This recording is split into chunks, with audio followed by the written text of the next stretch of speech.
Welcome to Manhwa Recaps, spoilers ahead, watch out, and take care. Huge shout out and special thanks to the channel members. The Manhwa starts by taking us to a snowy mountain range.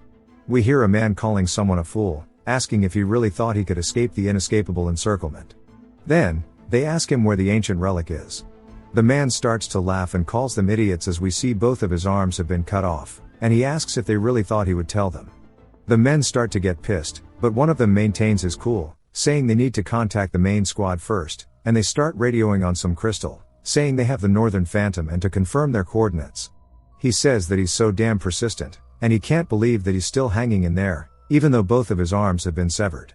And he wonders why he's after the same relic that the Emperor is. The other man says that he's just trying to be annoying, and that they've suffered so many days because of him, and they need to have some fun with him before the main squad gets here so they can pay him back for the hardships they've gone through.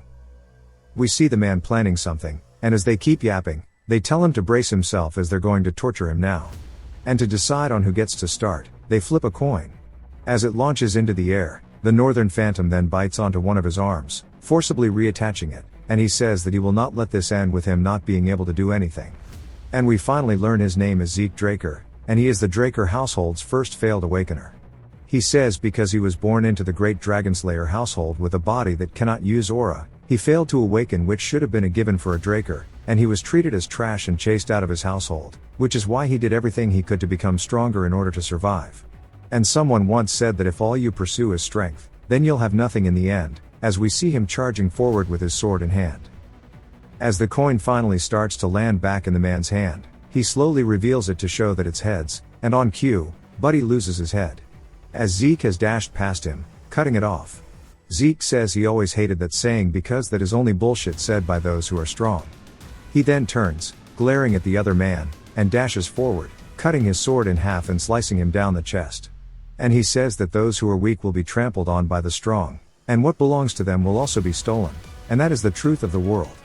Zeke then looks over to his side and reattaches his other arm now and says that he guesses he won't be able to escape. The men wonder if he really just reattached his limbs, asking what the hell that is, and they call him a gross irregular. They say that he'll probably die if they cut his head off at least, but Zeke's fearless and charges straight into the group. They immediately swarm him using some kind of sword formation, and then it jumps to later as we see he's actually managed to slaughter every single one of them, but at the cost of his life, as all of their swords are plunged straight into his back. He starts to cough up blood, and he says it looks like he's going to be dying soon, and even though he couldn't take his revenge, he was still able to steal the relic that the Emperor was after, and he guesses he did something in the end after all. As he's holding onto the relic, which is like a dragon statue carved into a gem, he starts to accept his death, telling somebody named Alicia that he's sorry. As his blood starts to run off his nose, it drops onto the dragon carving and begins to release a golden aura. And a status window appears, saying his strong will can awaken an ancient power and the soul of an elder dragon is engraved upon the will of those who persist. As a robed figure appears behind Zeke, it starts to embrace him, asking if he would agree. Zeke's of course on the verge of death and wonders why he's hearing random shit when he's about to die. It continues asking him if he would agree, and he tells him if it'll get them to shut up, then sure. The status window then says the Awakener's agreement has been confirmed, and an irreversible promised power is being activated, and gives him a countdown that starts from 5 and gets to 1. And as it does so, we then hear a younger Zeke saying that was what happened, but after he regained consciousness, this is what he currently looks like, and he's touching a mirror saying he can't believe he went back to the past, and that it's so hard to believe as he can still feel the sensation of the swords being stuck into his body so vividly. And he thought this place was familiar, and that's because it's the Cradle, which is the training institution of the Draker household. The Dragonslayer family Draker is one of the 3 great transcendent households formed by the Terrakan Draker, who saved the continent by killing the evil dragon Bahamut in the war 1,000 years ago. And perhaps it's because they were the Dragonslayer's descendants, all of the Draker bloodline had the blessing of aura, and they were easily able to awaken and become knights, all except for none other than Zeke. The status window appears again, telling him that the administration system is restarting, and he jolts up out of bed, wondering what it's going to say this time. It continues, saying that the soul of the Awakener has been confirmed and it's being aligned, and after having received the will of the Elder, it has been confirmed that he has obtained authority to a part of the system, and it greets him, telling him that it's going to activate its status window. And a bunch of screens start to appear in front of Zeke. He says there are a lot of magic video-like things, wondering if it's all because of that artifact. We see it's actually a low rank status window, and that his class is healer, which is rare. There's also a draconian skill that he needs 10 points to unlock. Zeke immediately shoves his hand through the screen, and he says that it's just like magic videos and he can navigate through it in a similar manner. As he gets closer, he wonders what it means by class skill, since it's written in the draconic language, which isn't used anymore. And his master told him about this, that people of the ancient world would categorize themselves into classes depending on what they're good at. Each class would train in a specialized technique known as skills, and since his class is healer, he can use a skill for healing. Zeke says after he awakened, they trained him until he almost died. In any case, according to his status window, it means that he's already a healer, and he decides to test it out as we start to see a bright light form in his hand. He says the moment he became a healer in his past life was when he was in his 20s, right after the Ether Hall was unlocked. He then closes his eyes and starts to concentrate as a purple mist envelops him. We see him deep in concentration, and then he opens his eyes saying that he knew it and that his Ether Hall is already unlocked. With this, he now understands even though his trained body no longer exists, he's returned to the past with all of his skills and memories. And compared to who he was before his regression, he's in a much more advantageous position, and in order for him to make use of this, he needs to find out what he has at his disposal.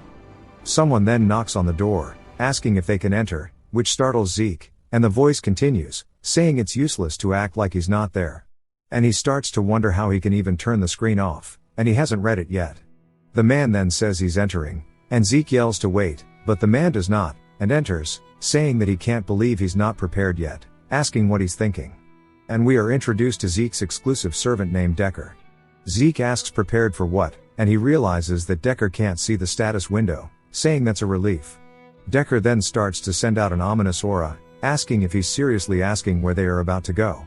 And Zeke says come to think of it, he was really scared of Decker when he was younger, and while he has the mind of a 32-year-old, he guesses he can't help but feel the fear that's engraved into his body. The status window then says he's activating a class skill called Composed Mind, and his thoughts are immediately cleared, and he says that his nervousness is now gone. The skill does exactly what it sounds like, and it pretty much just refreshes his mental. Some of you need this after some bad ranked games. Zeke says it's convenient that it activates automatically, and Decker says he already told him repeatedly that this is a very important event, asking him if he's even listening. Zeke says of course, as we start to get a flashback of blood on the floor as it's none other than Zeke's. He says that he's talking about the evaluation test called the pankration. Zeke explains that all Drakers go through a training system called the Cradle, starting when they are 7 years old, and for 5 years, they go through strict basic training. The instructors evaluate the incoming students each year through competitions of swordsmanship, as well as combat of pankration without rules. The opponents are chosen by the instructor, but there are occasions when the students choose whom they fight, given that they both consent.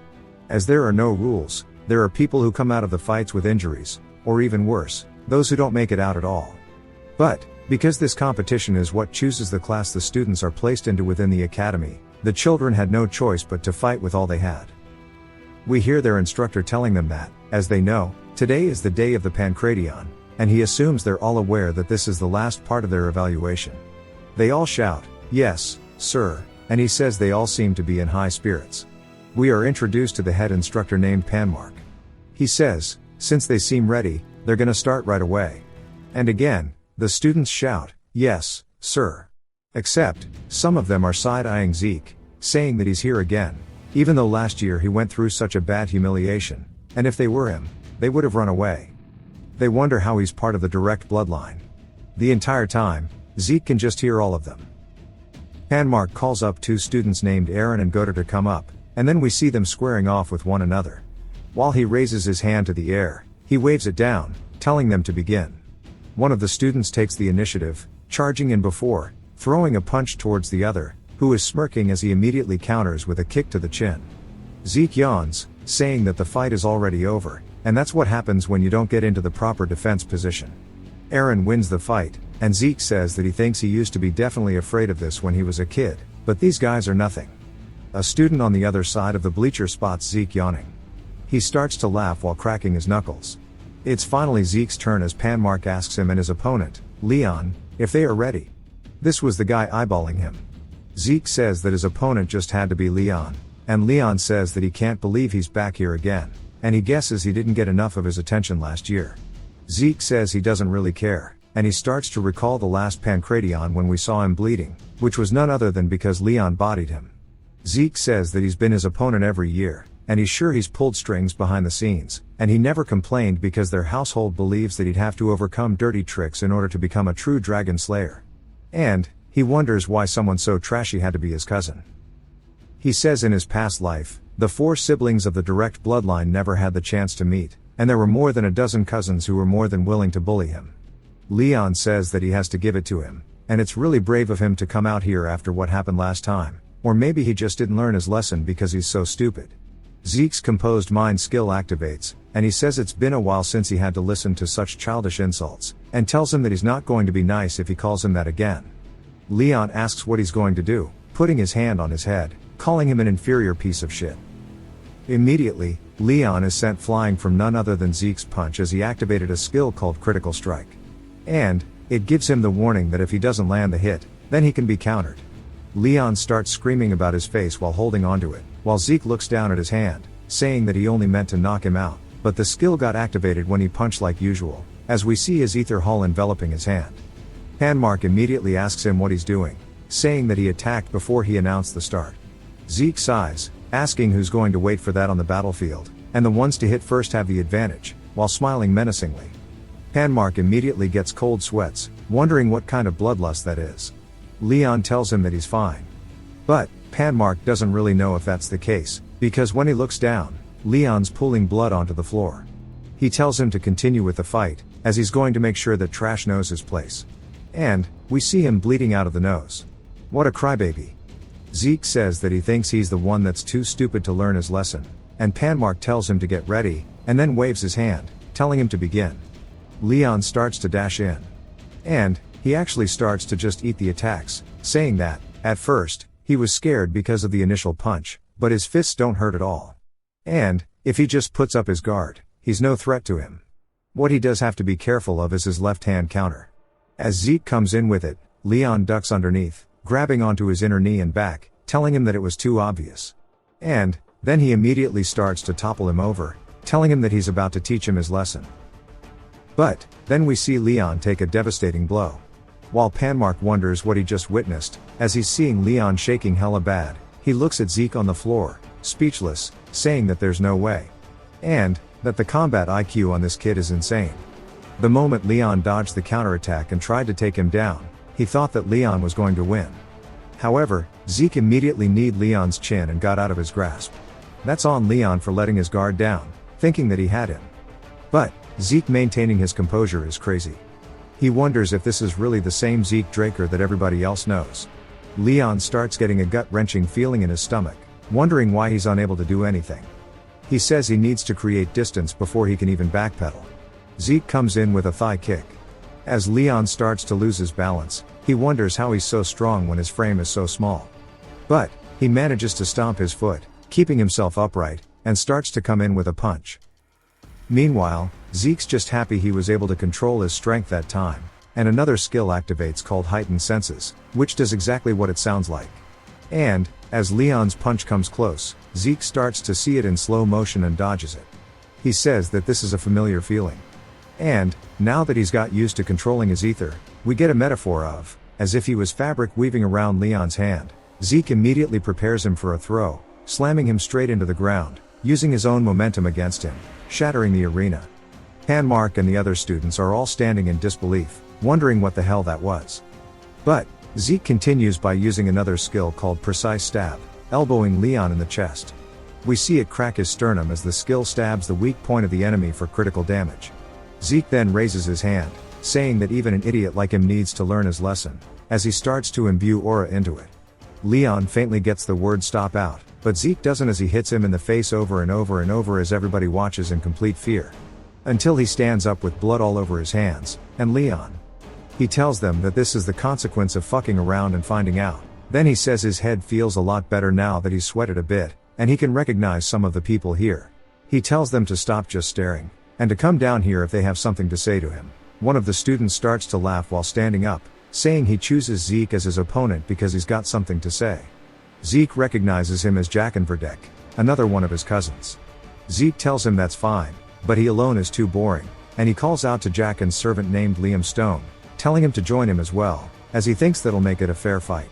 Jackin asks if he just insulted him, and Leon's eyes start to sparkle up, and he says, "Of course, dumbass." Jackin starts to get pissed at the insult, and we see him and Liam on the stage as Panmark orders Zeke not to do anything before he gives the go.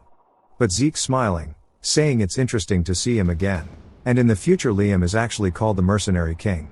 Even in his past life as Jackin's servant, he joined the cradle in the academy, but because he was a distant relative, he was left behind in education, and he begged to join the higher education of the Valhalla Academy, but eventually ended up joining the Knight Order of a small nation called Buraninon.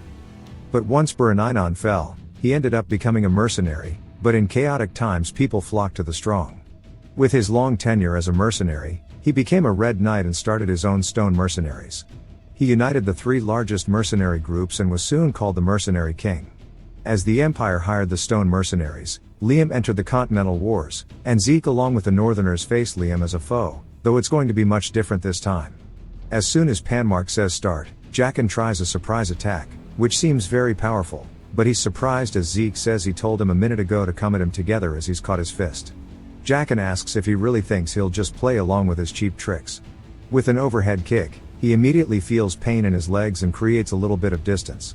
We see Zeke block through his elbow and he says he should have looked properly before kicking. Jackin can't help but look down at his leg, and Zeke runs forward saying he can't believe he's looking away again in a fight.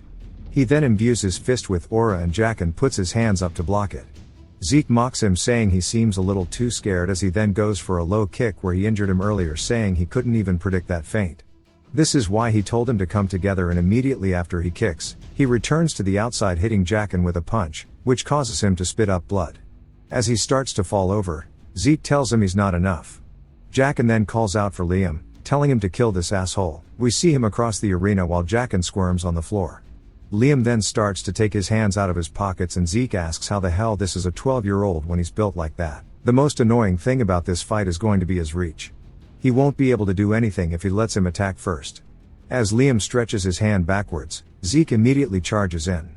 Using his aura to help speed himself up, he starts throwing jabs out saying he needs to take the lead. We see them moving all over the arena as he's using a skill called Slash, which launches a barrage of attacks at the enemy, interfering with their sight. The other students are still in disbelief at Zeke's performance, saying this is insane. Even Panmark is surprised, saying it's only a given that they'd act like this, as they've never seen anything like it before. Northern fist fighting technique in the Midlands where swords dominated. He wonders how Zeke knows it. Meanwhile Zeke's having throbbing pains all over his body and he says he can't believe how trash of a shape his body is in, and he's getting winded just from this. But that aside, Liam's monstrous physique is another problem, as he hasn't even bothered counterattacking or dodging and he's just tanking them all. But he remembers him being much more aggressive when he was the Mercenary King. Zeke's hands start to bleed and he says his body is reaching his limits.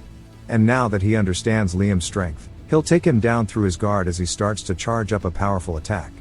Liam, still being cautious, watches between his block as Zeke dashes forward with the punch that he's charged up, and before it even comes into contact with him, we see it generate a shockwave. But because Liam was following it, he easily ducks beside it, pushing Zeke's hand to the side as we see 3 rings shoot out from the attack. Zeke's surprised that he dodged it, saying that he shouldn't even be able to see ether with his eyes, and that everybody here has some insane sixth sense. Liam then grabs onto his arm and his waist. While spinning, he screams going to throw Zeke, but instead feels a sharp pain in the back of his head as Zeke has took the chance to knee him straight in the back of his skull. He then grabs onto Liam's arm and while his heightened senses are activated, Zeke starts to come in slow motion with a flying armbar into a transition towards some kind of triangle choke, but due to the size difference, Liam is still standing. Liam starts to cough and Zeke says no matter how strong he is, he can't do much without oxygen in his brain. Zeke immediately feels a sharp pain as he starts to spit up blood as Liam is ripping into the side of him with blow after blow. Zeke says if he wants to struggle, he's more than down to do it, as we see both of their eyes are full of determination. Zeke tightens the grip on Liam's throat while Liam continuously wails on him over and over and we see both of them not wanting to give up and submit to the other one. Some of the students are afraid of the fight while one of them seems to enjoy it and Panmark is also too entranced to turn away. Eventually Liam's hands go limp as he lets go of Zeke. We see he's passed out and Zeke has a lot of blood on the side of his stomach from where Liam was beating him. We hear the female student who was enjoying the fight saying she expected at least this much from him and that it'll be worth taking him down. There's no way they let him fight after that brutal match. Some time later, we hear Decker saying that he heard Zeke was injured, asking if he's okay. Zeke says yes, and Decker asks if it's not too much, if he could check his pulse. Zeke realizes that he just wants to see if he's awakened his aura, and sighs, telling him to wait a bit. He then sticks his hand out, and Decker thanks him, as he starts to feel a blue aura course through his veins. He's surprised, asking if Decker is a blue knight. As we see him checking for aura himself, Zeke explains when you're usually checking someone who has awakened, you usually just look at their dantian, but he's really being thorough with it, and viewing someone else with aura is difficult enough on its own. If he is able to control it so precisely like this, he has to be a blue knight. And he explains that not all knights are the same. They are classified in accordance to their martial prowess and aura manipulation proficiency. White swordsman is the novice level, and most children before the blessing rite are at this level. Yellow swordsman is if your level has awakened aura and opened your dantian. He explains that all trainees of the cradle become yellow swordsmen after the blessing rite, and once you have freely learned to control aura, you are in the title of knight. Purple knight is a level at which you can reinforce your sword with aura. Blue knight is the level for when you can manifest an aura blade, and the realm of those who have transcended the limits, the realm that the mercenary king Liam, and he had also reached before his regression as red knight. There's also the black knight, but there are only a very few of those monsters in the entire continent. Then he wonders how someone skilled enough to be a commander is acting as his babysitter. But he says it doesn't matter, because he won't be able to detect his ether, as that's something only 2 people in the entire world can use. Deckard then lets go of him, asking if perhaps he is hiding something from him, and Zeke asks if he's hiding something from him, since he's suspicious. Deckard didn't expect the Uno reverse, and Zeke just tells him that he's joking. Deckard goes all out, asking why he changed so suddenly. Zeke says that his question is wrong, and he should be asking why he has only changed now, and that many more things will change from now on, as they're just going into their natural places, so all he has to do is follow him. Deckard bows, saying that he understands, and tells him that he has repaired the training room he asked for earlier. Zeke says that he likes that he's fast, and waves him off, saying that he should take the time to rest. Zeke thinks that if he was ordered to keep an eye on him, he better keep him close, so that he can get information out of him instead. The problem then would be who ordered him to keep an eye on him, and he doesn't assume it's someone from his mother's side, so it must be one of his siblings. He finally makes it to the training room, and he looks around, saying that the household really lives up to its name, as it's pretty big. And he decides to check the system. As he opens it, something catches his eye, as his slash is now proficient, wondering if it wound up because he used it. He says the skill was naturally activated based on his actions, wondering if that means he had it before then, and if he learned something new, will it also be added as a skill? Then he wonders what the difference between a skill and a class skill is, since they get activated very similarly. And the draconian skill seems suspicious, as he doesn't know what it means by points. He decides to click on the karma points, and it explains that you can earn them by killing monsters. He says there are a bunch of those in dungeons, but he needs to at least be a purple knight to get in there. Plus, he is more curious as to why he regressed to the past, and what this system is. The skill and class thing tell him that it's related to that ancient relic, but he has too little information to go on. Then he decides that thinking about it too much is not going to help, as he struggles to pick up a sword. He says he'll use it as long as it lets him get stronger. He doesn't care if it's the system he's abusing, or if he's abusing another Draker. He says there are 2 known powers in the world, the aura of the knights and the mana of the mages. Knights reinforce their aura in the dungeons, and mages handle their mana through circles. The 2 powers are on opposite ends of the spectrum, so if you have awakened one, you cannot awaken the other. However, he was fortunate enough to be unable to awaken either a dantian or a circle, and he was abandoned by his household and met his master during his vagabond days. His master taught him a lot of things, but the most useful thing he was taught was the healing in Ether Hall.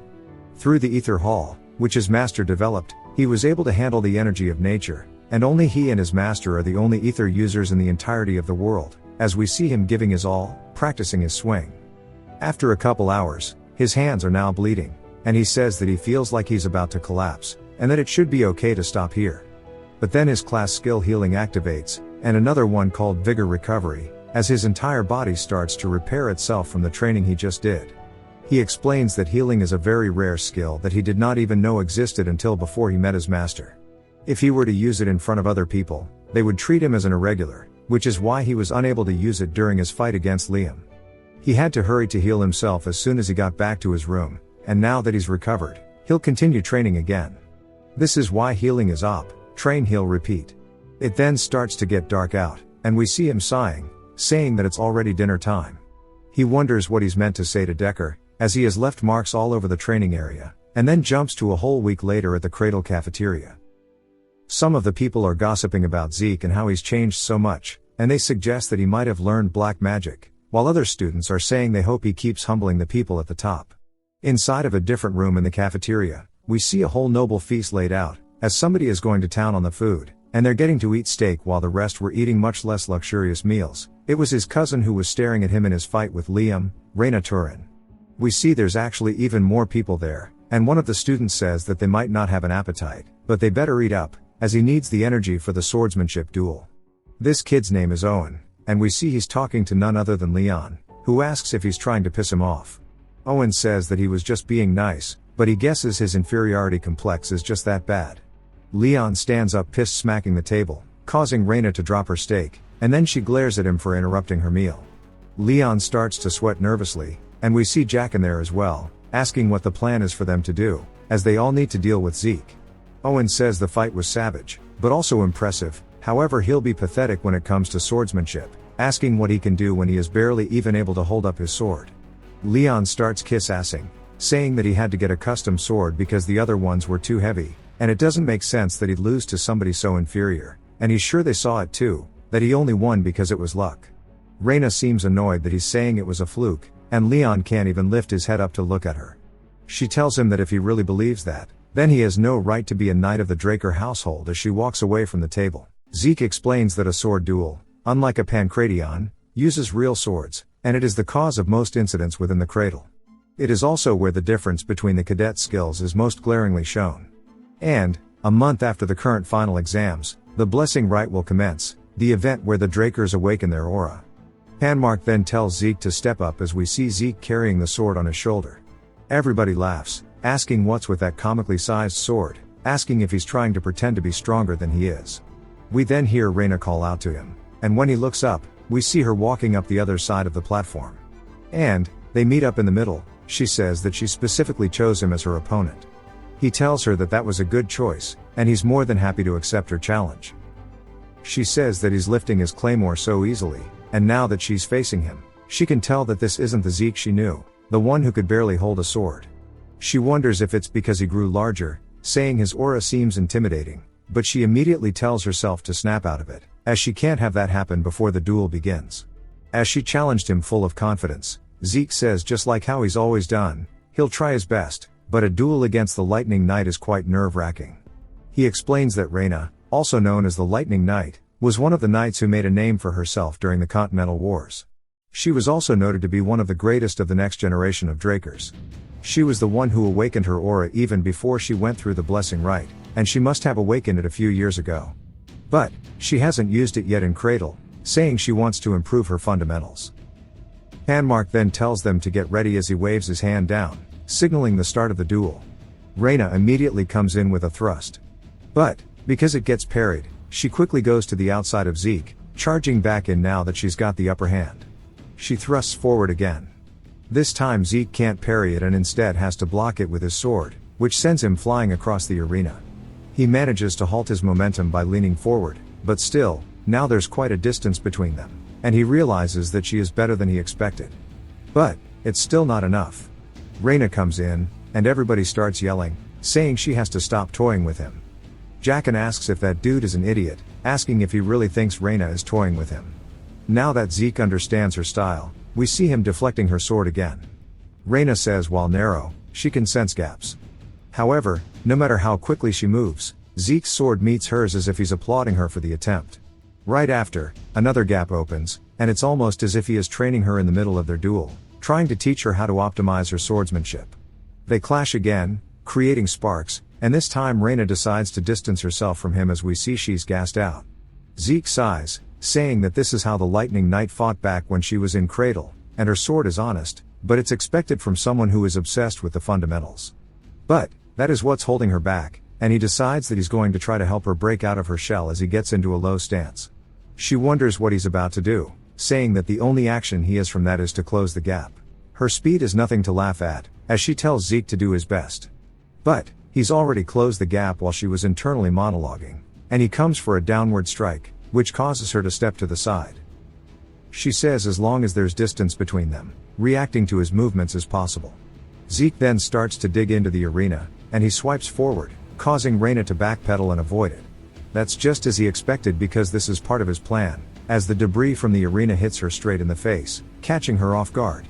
When she then looks forward once more, she sees Zeke's already closed the gap, and he starts swinging straight towards her throat. Raina thinks that she's finished, but we see Zeke's sword is the one flying through the air instead. As we saw, some kind of blue aura activated as Zeke's sword lands far behind him. Everybody says that they expected as much from Raina, and she didn't even have to use her aura. But, Panmark is having a different reaction, and he says the cadets were too slow to notice, but right as Zeke's attack closed in on her, she used the faintest amount of aura, and it was an amount that was barely noticeable. Even though she's the one who upholds the promise of never using aura until she goes to the academy, he was able to force her hand. Zeke asks her what she's doing, as we see that she looks mad with herself. He tells her that this isn't over, as he comes in now with his fist. He hits her straight into the throat with the domestic violence no jutsu. She immediately starts pouring blood out of her mouth and falls to her knees. Leon yells, saying that this is a sword duel and they won't stand for such cheap attacks.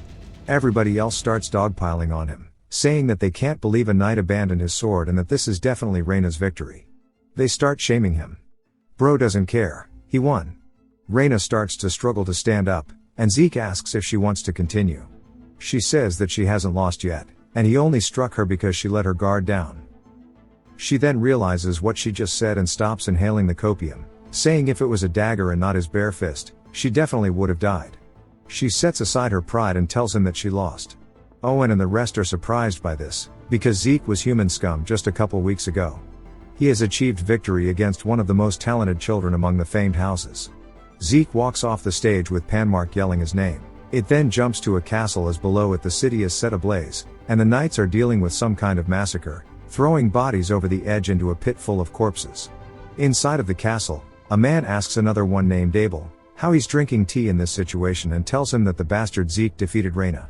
We learn that man's name is William, and Abel tells him that he's always too serious, asking how long they have until the blessing rite.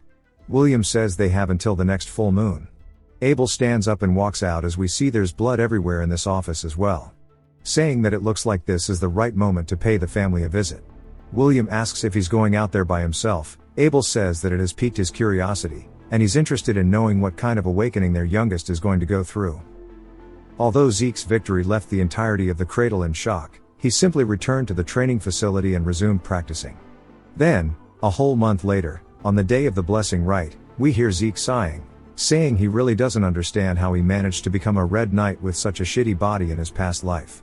He opens his status window, as we see that his skills have leveled up quite a bit, and one of them is even ranked expert while his slash, for some reason, is still ranked beginner.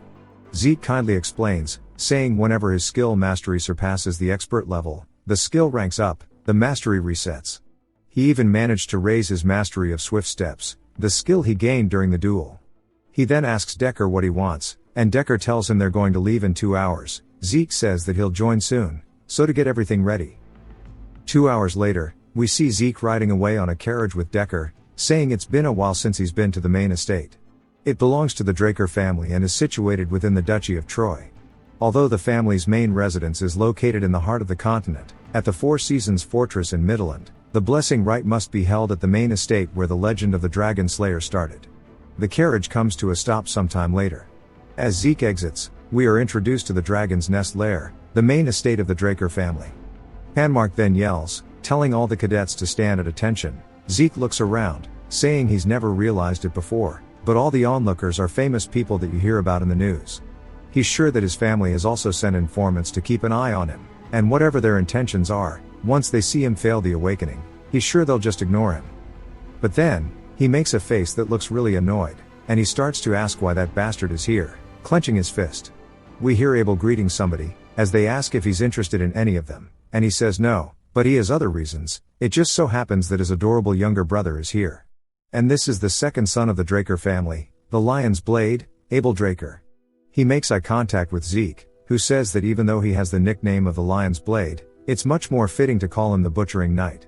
He then turns, looking away, telling himself to calm down, as there's nothing he can do right now anyways. In his past life, Abel would have never come to see him during the blessing rite, wondering if his actions changed the future. We see his hands full of scars now, showing his hard work, and he says if that's the case, this might be a good chance. Panmark then says they're going to begin with the blessing rite and calls Aaron to come out first. We see Aaron roll back his sleeve as he dips his hand into the water towards a spike. Blood begins to pour out as a blue aura starts to leave the fountain, even enveloping the knight statue beside him, and Aaron looks a little scared by it as he starts to feel the aura pouring down into his dantian, expanding it, creating a vortex that swirls, causing it to flow throughout his body. Zeke says through the blessing rite, every member of the Draker bloodline awakens their sealed aura when it's time for them to graduate from the cradle at the age of 12. Compared to the ordinary knights who awaken after the age of 20, it is incredibly fast. Buddy Def picked up Hep B from that needle. Panmark calls up the next student, and Zeke says among them there are a few rare cases where, along with their aura, they'll awaken a trait of the Dragonslayer known as mana inhibition. On cue, the lights all flicker out, and everybody wonders what's going on as they start to change to a reddish color. The onlookers are pleasantly surprised. Zeke says that whoever has this will become as strong as a yellow knight, though some have even rivaled red and black, and they undergo pure blood awakening. We see it's none other than Raina who caused this phenomenon. Panmark tells somebody to bring him the gloves, and Zeke explains that because of mana inhibition, everybody who has it requires special gloves from their family, or else they can't live a normal life. When one is able to prove that they are a pure blood descendant, they are conferred the Draker name, and along with that, you'll be provided with the unimaginable support of the family. They keep going through the list. Finally, the spectators say that it looks like they have the main dish now, and they wonder what kind of awakening he'll go through, saying it's going to be another pure blood awakening since he beat Raina. Zeke stands in front of the chalice, saying he never thought he'd be here again, and the last time it happened, it was horrible. Although the blessing rite was the only thing that pushed him to get through the cradle, he was unable to awaken and felt the mocking gaze of everybody around. But this time is different. Not only can he heal, but he can manipulate ether. On top of that, he didn't give up and surrender but stood up for himself with his own will. That's why he tells the chalice to take care of him this time, as he shoves his hand into the water, causing blood to spill out. The statue then begins to move a little bit, and Zeke looks surprised, but immediately its actions halt. Everybody wonders what happens, saying this has never occurred before. Even Abel's watching, but we see Zeke is pissed, but he says he knew it, nothing would have changed, it's all thanks to Abel that he became too confident. Everybody starts gossiping, asking if it's possible that he failed his awakening. It looks like the blood of the family head wasn't enough for the cursed blood. They wonder how he beat Raina, saying it must have been a trick.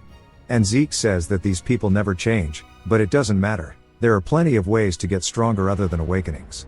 The status window then apologizes to him, saying due to an error processing, a message got delayed. He wonders what it means, as it says that it found necessary information has been found missing from the identification terminal and class information has to be updated using the system's authority. Zeke wonders what it means. It tells him that now that the information update is complete, the terminal has identified his talent as healer and has confirmed that his class is now unlocked. Zeke says no way as he turns around. The red lights that we saw from Raina now appear from the statue, and they say that it's a pure-blooded awakening, but he's starting off as red rather than blue like everybody else. But from Zeke's perspective, we see a yellowish hue as the status window says the terminal has made a connection, and the ancient dragon's blessing has been activated, as there is now a golden aura emanating from the statue's sword. Abel's face doesn't even make a reaction. The status window continues, saying that the talent of the fighter's blood has been awakened, and now they have been combined to create a new class which is unique, called the Immortal. Zeke wonders what the hell this means. If you've watched till the end, comment, Happy New Year's, to let me know. Thanks for the support this year. If you've watched till the end, comment, Yeti, to let me know. Subscribe for more videos like this, leave a like or a comment to help the channel out. Thanks for watching.